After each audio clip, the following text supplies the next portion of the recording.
Mounting the podium, he surveyed the audience, looking skeptically at the skeptical reporter. The president has been deeply concerned about the escalation of fighting in and around Grozny.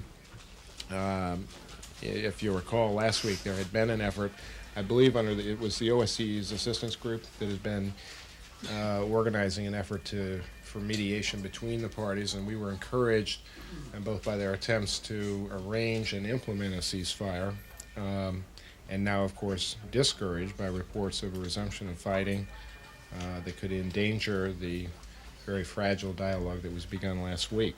We've also been concerned about reports of threats of use of force against Grozny that could endanger the lives of tens of thousands of civilians.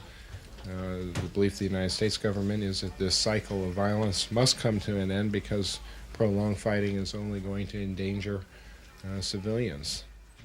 In and around Grozny, again, we have continued to call upon all the parties to minimize the conflict, to return to the kinds of discussions that could bring the conflict to an end. We are encouraged by the presence of Mr. Lyabid in Chechnya.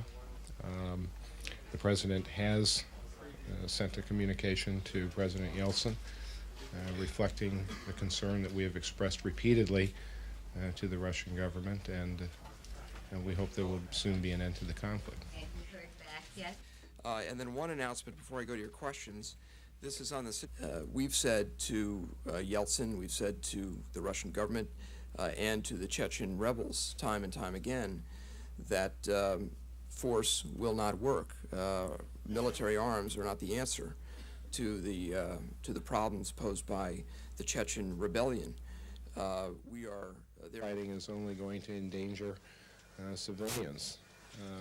The humanitarian situation there is very difficult, and Go along with that. it's not my business to speculate what a proper length of vacation is for a foreign leader. The important thing is the United States government has regular channels of communication with high levels of the Russian government, and those channels of communication remain open and allow us to transact the business that our government does with their government.